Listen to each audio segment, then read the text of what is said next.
La Fabrique Audio est heureuse de vous offrir ce podcast. Retrouvez tous les podcasts de La Fabrique Audio sur toutes les plateformes de podcast et notamment sur Echo, E-E-K-O, une plateforme de recommandation de podcasts made in France comme on les aime.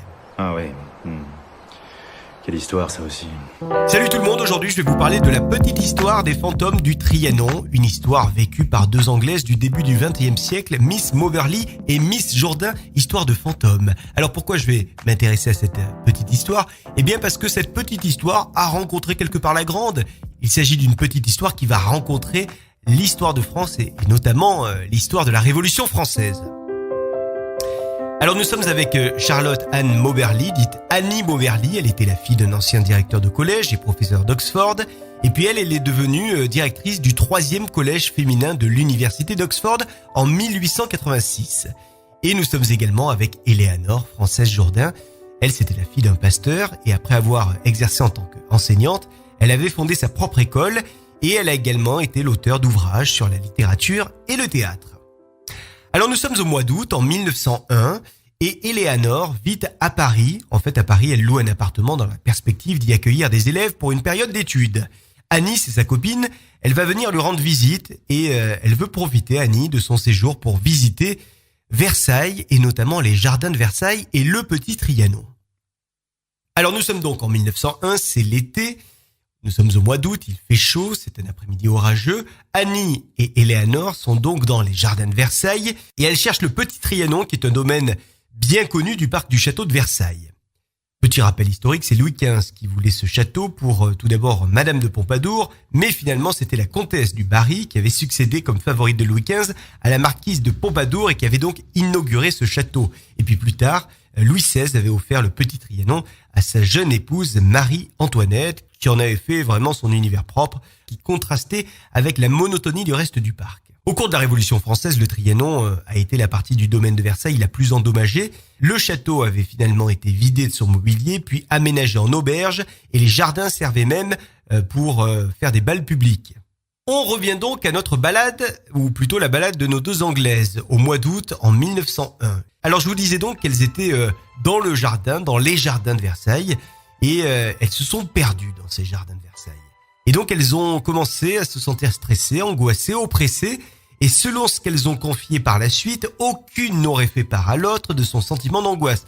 Et alors qu'elles étaient en train de marcher à la recherche du petit Trianon, eh bien elles auraient vu sur le bord du chemin deux hommes qui portaient tous deux un long manteau avec des bêches à la main. Les demoiselles auraient tout d'abord pensé que c'était les jardiniers de Versailles. Elles leur ont finalement demandé à ces jardiniers de leur indiquer le chemin pour rejoindre le petit Trianon. Elles ont donc poursuivi leur chemin et elles seraient ensuite parvenues à un cottage dans lequel Éléanore, seulement d'ailleurs Éléanore, aurait aperçu une petite fille de 12 ou 13 ans ainsi qu'une femme qui était à ses côtés. La fillette ainsi que la dame étaient habillées avec un costume d'un autre temps, comme les a décrits Éléanore. Les deux Anglaises continuèrent ainsi leur route et arrivèrent à un pavillon chinois. Pense sur le moment qu'il s'agit du Temple de l'Amour, qui est un monument connu qui est situé à l'est du jardin anglais du petit Trianon. Le Temple de l'Amour qui avait été imaginé en son temps par Marie-Antoinette et qu'elle pouvait d'ailleurs Marie-Antoinette contempler depuis les fenêtres de son château du petit Trianon. L'atmosphère devient de plus en plus pesante à côté de ce Temple de l'Amour, ou plutôt à côté finalement du pavillon chinois. Et notamment pour Annie qui se sent de plus en plus angoissée, notamment en voyant un homme assis au pied du pavillon chinois. Cet homme se retourne vers elle avec un visage menaçant et puis il y a un autre homme qui là aussi, lui, il est moins menaçant. Il est grand, il est beau, il a les cheveux bouclés, il porte un grand chapeau à large bord ainsi qu'une cape noire. Et ce bel homme va même s'arrêter devant les deux femmes pour leur parler. Elles ne vont pas du tout comprendre ce qu'il dit, peut-être qu'il leur parle en français d'ailleurs. En tout cas, il n'y a qu'une phrase qui ressortira du monologue de ce bel homme, c'est la phrase suivante, « Il faut tourner à droite ». Elles prennent donc cette direction indiquée par l'homme et elles vont arriver près d'une maison au volet clos. Là, sur la pelouse, devant la maison, il y a Annie, seulement Annie, cette fois-ci, tout à l'heure c'était seulement Éléanore, cette fois-ci c'est seulement Annie, qui voit une femme qui est en train de dessiner. Cette femme porte une robe d'un style particulier, elle a un fichu vert ainsi qu'un chapeau blanc sur la tête. Elle lève la tête et elle va regarder Annie, qui donc va se sentir angoissée par ce regard. Puis les deux femmes vont arriver à la hauteur de la maison suivante et il y a une porte qui va s'ouvrir de cette maison et un jeune homme en sortir. Celui-ci va donner l'impression d'être un serviteur. Elles vont donc s'excuser auprès de lui, pensant qu'elles sont sur une propriété privée, mais l'homme va les mener jusqu'au Trianon. Quelques minutes après, les deux femmes vont sortir des jardins de Versailles pour regagner Paris. Ça y est, c'est la fin de leur balade de Versailles pour ce mois d'août 1901.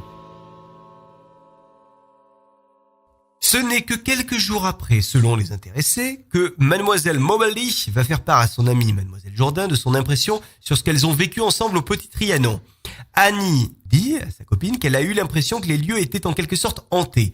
Éléanore va l'écouter puis lui confirmer elle aussi son impression de malaise lors de cette visite du Petit Trianon.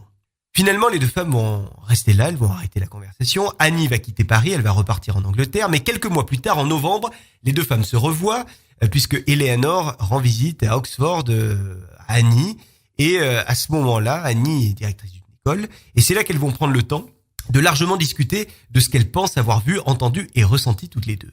Donc elles discutent notamment du fait que c'est étrange qu'elles n'aient pas vu les mêmes scènes cet après-midi d'août. Éléanore rappelle qu'elle a vu une femme et une petite fille, et Annie qu'elle a vu une dessinatrice sur la pelouse. Et alors d'ailleurs, cette femme, à Annie, elle lui fait penser étrangement à un portrait de Marie-Antoinette qui avait été dessiné par Wettmuller, qu'elle a vu ensuite. Elle a repéré sur ce portrait que le visage de Marie-Antoinette et les vêtements qu'elle semblait porter étaient identiques à la personne qu'elle avait vue sur la pelouse, la femme qui était donc en train de dessiner.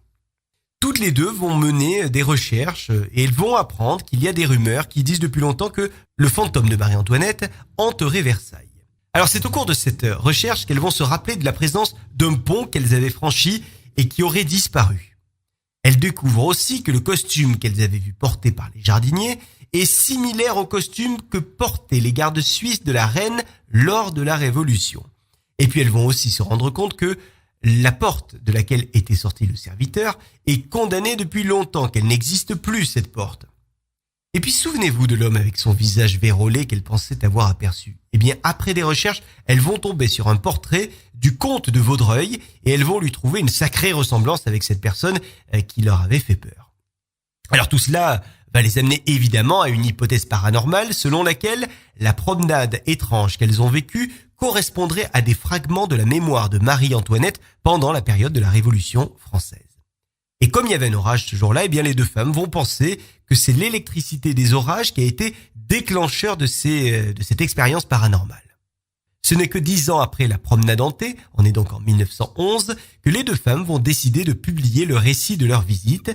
Elles vont présenter cela comme une recherche, elles vont même utiliser des pseudonymes et non pas leur vrai nom, à savoir Elizabeth Morrison et Frances Lamont, et elles vont intituler cet ouvrage An Adventure, et ce dernier ouvrage va obtenir un succès important avec plus de 10 000 exemplaires vendus les premières années.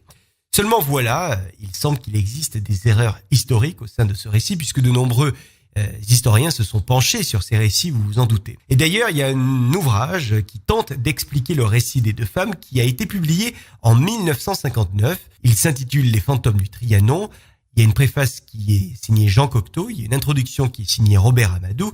Il existe d'ailleurs de nombreuses hypothèses sur cette histoire. Et bien sûr, certaines hypothèses voient plutôt cette histoire comme une histoire inventée, imaginée de toutes pièces, fabulée par les deux femmes. On peut rappeler quand même que lorsque les deux femmes ont visité le Petit Trianon, il faisait chaud, très très chaud, et il y avait des orages magnétiques qui sont, semble-t-il, favorables aux hallucinations.